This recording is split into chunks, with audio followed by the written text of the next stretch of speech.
Black Beauty by Anna Sewell. Chapter 49. My Last Home. One day during this summer, the groom cleaned and dressed me with such extraordinary care that I thought some new change must be at hand. He trimmed my fetlocks and legs, passed the tar-brush over my hoofs, and even parted my forelock. I think the harness had an extra polish. Willie seemed half anxious, half merry, as he got into the chaise with his grandfather. "If the ladies take to him," said the old gentleman, "they'll be suited, and he'll be suited. We can but try." At the distance of a mile or two from the village, we came to a pretty low house, with a lawn and shrubbery at the front, and a drive up to the door. Willie rang the bell, and asked if Miss Bloomfield or Miss Ellen was at home.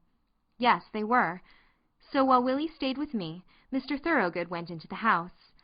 In about 10 minutes he returned, followed by 3 ladies. One tall, pale lady, wrapped in a white shawl, leaned on a younger lady, with dark eyes and a merry face.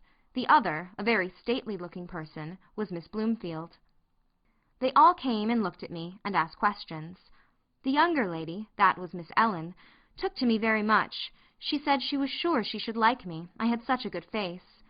The tall, pale lady said that she should always be nervous in riding behind a horse that had once been down, as I might come down again, and if I did, she should never get over the fright.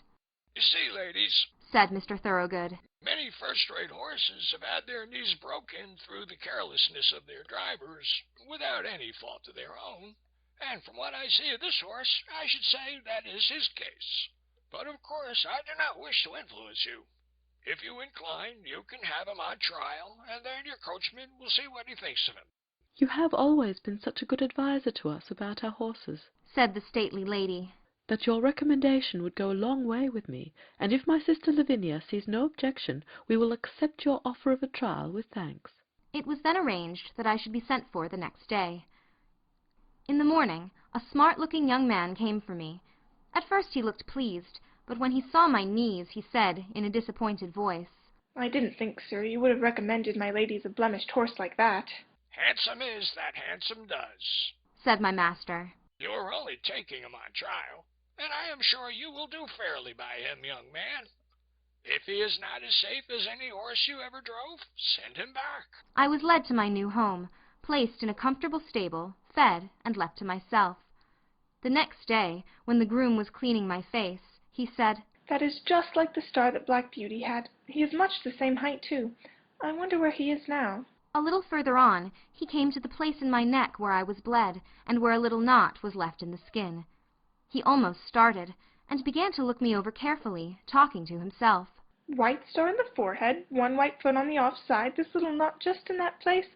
And as I am alive, there is that little patch of white hair that John used to call Beauty's 3-penny bit. It must be Black Beauty.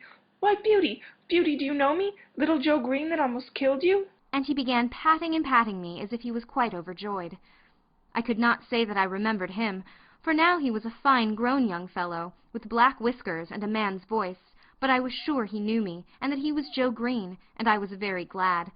I put my nose up to him, and tried to say that we were friends. I never saw a man so pleased. "Give you a fair trial? I should think so indeed. I wonder who the rascal was that broke your knees, my old Beauty. You must have been badly served out somewhere. Well, well, it won't be my fault if you haven't a good times of it now. I wish John Manley was here to see you." In the afternoon I was put into a low park chair and brought to the door. Miss Ellen was going to try me, and Green went with her. I soon found that she was a good driver, and she seemed pleased with my paces.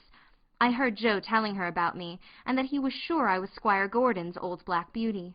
When we returned, the other sisters came out to hear how I had behaved myself. She told them what she had just heard, and said, "I shall certainly write to Mrs. Gordon and tell her that her favourite horse has come to us. How pleased she will be." After this I was driven every day for a week or so, and as I appeared to be quite safe, Miss Lavinia at last ventured out in the small close carriage. After this it was quite decided to keep me, and call me by my old name of Black Beauty. I have now lived in this happy place a whole year. Joe is the best and kindest of grooms. My work is easy and pleasant, and I feel my strength and spirits all coming back again. Mr. Thoroughgood said to Joe the other day, "In your place, he will last till he is 20 years old, perhaps more." Willie always speaks to me when he can, and treats me as his special friend. My ladies have promised that I shall never be sold, and so I have nothing to fear. And here my story ends.